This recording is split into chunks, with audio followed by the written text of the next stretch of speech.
Ele esse nome, um flash do negro sob a repressão da ditadura.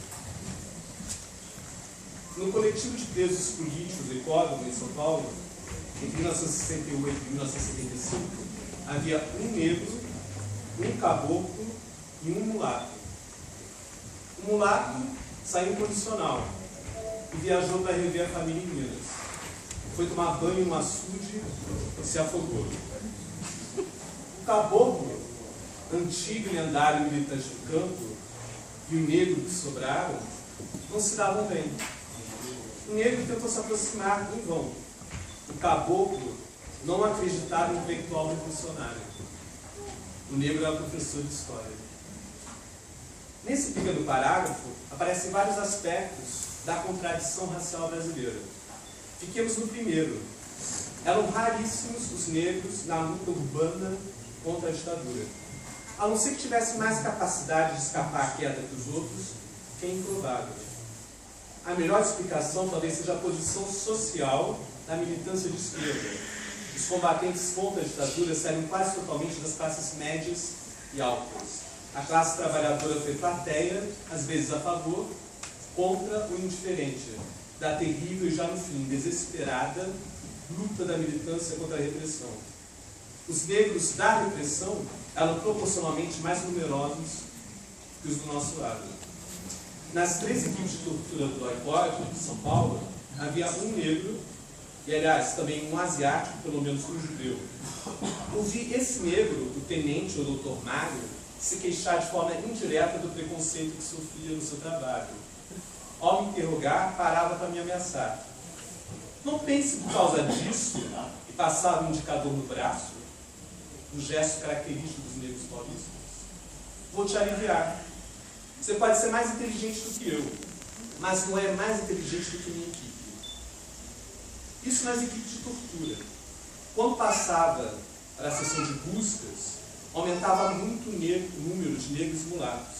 Era uma linha de frente, e muitas vezes de fogo da repressão. Tiroteios, emboscados, assassinatos, sumiço de corpos. Certa manhã, em que o Major Ustra, na época o Ustra ainda era major, depois ele foi promovido, que o Major Ustra mandou uma equipe me levar ao Lago São Francisco, com aviso de que não me precisava trazer de volta, o negro da busca me acalmou. Da mesma forma que o torturador Mário, deslizando o indicador sobre o braço. É grupo, fique calmo, não vai acontecer nada. Já na seção de serviços, limpeza, frequentemente de sangue, vômito, menstro, merda, massa cerebral, limpeza geral do Oicode, carceragem, enfermaria, reanimação de torturados, transferência de celas, guarda da unidade, portaria, etc., prevaleciam os negros, e mestiços variados. Havia funcionários calejados em sadismo, como um certo casadeiro, que ao retirá-los da sala para interrogatórios, ria e cantava. Marechal, Poço de Moribundo, Voz de Moribundo, Guia do Inferno, e Gabriel, apelido Boneca, pois chorara assistindo suas primeiras torturas. E Índio, enfermeiro evangélico, recitando salmos, enquanto pensava feridos. Em suma, o Oicode de São Paulo reproduzia a distribuição de papéis da sociedade brasileira. Brancos em cima, negros embaixo, com uma peculiaridade. O trabalho mais sujo dessa vez era feito por brancos. Cumpria a trajetória dos presos políticos. Inferno, do Oicode, purgatório, DOPS, onde fazíamos cartório, paraíso, o presídio, na falta de outra palavra, onde lambíamos as feridas, recarregando as pilhas, tendo pesadelos de retorno à rua Vitória. Muitas vezes, se compreender os presídios que me couberam, Tiradentes, até a sua demolição, e Hipódromos, os companheiros presos comuns, ladrões, pequenos trambiqueiros e assaltantes, assassinos, estupradores, traficantes, nenhum sequer colarinho branco. Poucos eram conversáveis, desconfiávamos deles e eles de nós. Hoje penso que a capacidade de conversarmos era inversamente proporcional à falta de ilusão do delinquente sobre o funcionamento da sociedade. Os que tinham pena de si, os que se achavam culpados, perante Deus e os homens, os que acreditavam na justiça dos homens, os que aferraram a máscara de maus, que desde meninos convenceram de que eram maus, estes não eram conversáveis. Pelezinho ficou de mal comigo uns dias, porque durante uma visita lhe apresentei meu filho de 8 anos. Porra, professor, quer me desmoralizar? Eram homens alienados, no sentido que Hegel formulou há 200 anos. Os fariseus são homens em si, não para si. Mais de um assaltante me ensinou que a pessoa assaltada só não deve dizer uma coisa: não me mate, sou pai de família. É para o assaltante uma humilhação tão grande que provavelmente lhe atirará. Um daqueles conversáveis do hipódromo, Sidão, sempre chegando a éter, abriu conversa comigo. Quis saber: neguinho, qual a tua manha para ficar com os terroristas? De fato, os terroristas tinham direitos negados aos presos comuns. Íamos ao médico e ao dentista. Tínhamos nossa própria cozinha, com mantimentos trazidos pelas famílias. Banho quente, tranca aberta até as 21 horas, podendo circular entre as celas, etc. Os presos comuns viam tais direitos como privilégios, conseguidos com jeitinho ou manha. Invejavam-nos e provavelmente nos viam como colaboradores da direção. Sidão, do alto dos seus 2 metros, queria forma. Para manter a conversa, comecei por explicar que terrorista era quem nos chamava. Éramos combatentes contra a ditadura. Fôramos presos, torturados e condenados por rebelião contra a exploração do homem pelo homem. Um outro preso, Pelezinho, já lhe perguntaram o que fazíamos para lutar pelo povo. E ao lhe dizer que, por exemplo, expropriávamos bancos, perdeu um pouco de respeito que nos tinha. Vocês são tudo bunda mole. Expropriar para ele tinha um sinônimo apenas: roubar. O sinônimo perfeito. Seu respeito por trabalhador era zero. O pai vinha vê-lo todo sábado. Ficava no pátio esperando com o embrulho sujo no colo. Pelé descia no minuto, pegava iguaria. Não tem pena do velho? Perguntei. É sapateiro, bunda mole. Os diálogos com Sidão eram de surdos. Cada frase minha teria que se decompor em muitas outras, tantas que nunca cheguei a lhe dar a resposta que queria. Para eles, fui um crioulo manhoso, com quem cruzava na escada do 7º.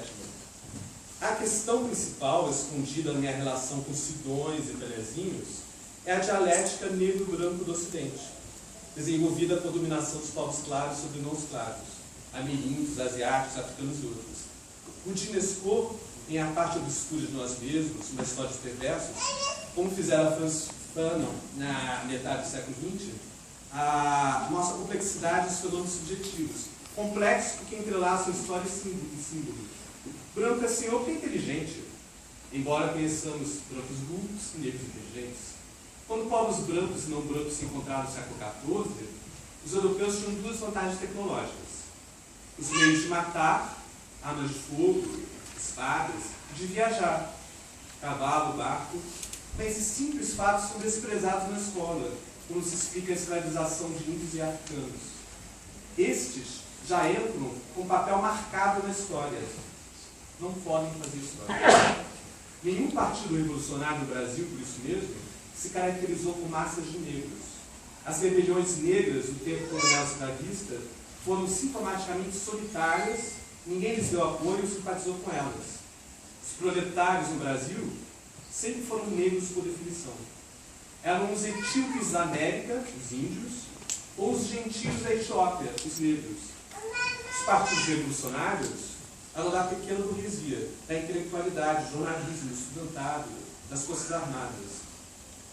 Muito já se especulou sobre isso. São diversas as razões e consequências dessa disfunção. Uma delas é a raridade de negros entre os revolucionários.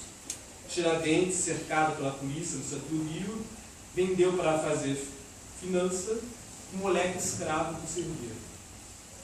O branco representa o negro e ponto final. Os negros revolucionários aceitaram geralmente esse dogma, enquanto os demais, a partir dos anos 70 do século XX, tratavam de lutar com negros, os movimentos negros que então se iniciaram. Foi assim que, ao sair da prisão, em maio de 74, me surpreendi com um verdadeiro movimento de massas, movimentos negros, cabeludões, sapatudos, túnicas, se comunicando em um novo vocabulário, agredidos, encrenqueiros, imitando soul, dançando reggae, pareciam preocupados da cidade que eu conhecera. Não eram também classe operária, mas filhos de operários, encurralados em guetos da grande São Paulo, da Baixada Fluminense, em São Luís, Salvador, Recife. Sem continuar a instrução formal, sabiam, no entanto, de Samora Machel, Agostinho Neto, Amílcar Cabral, Kenyatta, Nkrumah, e do maior de todos, Nelson Mandela, Carmichael, Angela Davis e militantes da descolonização externa e interna dos povos negros. Os partidos progressistas que surgiram na transição democrática, dos anos 70 em diante, o PT, o PDT, o PSDB, e logo suas dissidências, compreenderam a necessidade de incorporar os negros com suas reivindicações, assim como o movimento de mulheres e os das nações indígenas. Um raio não cai duas vezes no mesmo lugar. Se um golpe de direita infelicidade de novo à sociedade brasileira, no começo do século XXI, teremos ao menos um triste consolo. As prisões serão seguramente mais negras e mestiças. Este depoimento não está à altura do que seu autor gostaria de dar. Se o desse com menos idade, com mais energia e saúde, emergiriam outros fatos significativos do racismo, ou do que nos habituamos a chamar assim, na repressão aos que lutaram contra a ditadura. Já esqueci muito, embora não tenha superado a sessão de choque em mim e na minha mulher na época. Despidos para acentuar a solidão, os gritos e gemidos das noites infernais, os revólveres engatilhados em nossas cabeças, a morte de jovens como nós, seus choros, gritos e excrementos, suas palmas como troncos produzidos por palmatórias furadas. Inexplicavelmente, ao concluir, me vêm duas imagens de pretos, levando sanduíches para mim no DOPS, trazidos por minha irmã. Um carcereiro negro impôs como condição ficar com um, e ali, na nossa frente, abriu o pão e engoliu, como um rato, o bife que havia dentro. Outra foi no doicode. Estava mofando em nossa cela um garoto que assaltara, sem saber, um oficial do exército. Não sabia nada de nós. Nunca lera qualquer notícia política, mas encontrou uma forma de comunicação com os terroristas. Uma bola de trapos que penteava nos dois pés, no joelho e no peito. Se exibia diariamente para nós, nos convidava a jogar com ele. De repente, nos batia a tristeza. Vão executá-lo. Era um neguinho morto, jogando bola.